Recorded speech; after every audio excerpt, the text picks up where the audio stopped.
ஹரே ராமா ஹரே கிருஷ்ணா. நான் உங்க வீரான மிஸ் சபரி. ஆண்டாள் திருவடிகளே சரணம். இப்ப நீங்க பாக்குறது ஸ்ரீரங்கத்துல கண்ணாடி அறை சேவையில் இருக்கிற அந்த ஆண்டாள் தான். இன்னைக்கு மார்கழி 14ஆம் நாள். இதுக்கு முன்னாடி பாசுரங்களோட குழுவை நீங்க பார்க்கணும் அப்படின்னா இந்த வீடியோ டிஸ்கிரிப்ஷன்ல லிங்க் கொடுத்துருக்கேன், நீங்க பாத்துக்கலாம். இந்த பாசுரம் எப்படி ஆரம்பிக்கும் அப்படின்னு பாத்தீங்கன்னா, உங்கள் புலக்கடை தோட்டத்து வாவியுள் செங்கலி நீர் வாய் நெகிழ்ந்து ஆம்பல் வாய் கூம்பினகான் அப்படின்னு தான் ஆரம்பிக்கும்.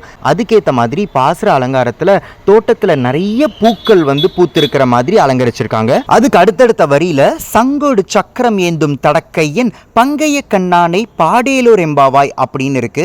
அதுக்கேற்ற மாதிரி சங்கும் சக்கரமும் ஏந்திக்கிட்டு இருக்கிற அந்த அற்புதமான பெருமாளை அலங்கரிச்சு வச்சிருக்காங்க இந்த பாசுர அலங்காரத்துல. இந்த பாசுரமும் ஒரு பெண்ணை எழுப்புற பாசுரம் அப்படின்றதுனால ஒரு பெண்ணு படுத்துக்கிட்டு இருக்கிற மாதிரியும் அந்த பெண்ணோட வீட்டுக்கு முன்னாடி ஆண்டாளும் ஆண்டாளோட நண்பர்களும் எழுப்புறதுக்காக நின்னுக்கிட்டு இருக்கிற மாதிரியும் அலங்கரிச்சிருக்காங்க. இப்ப நீங்க பாக்குறது 2023 அலங்கரிச்சு வச்ச குழு.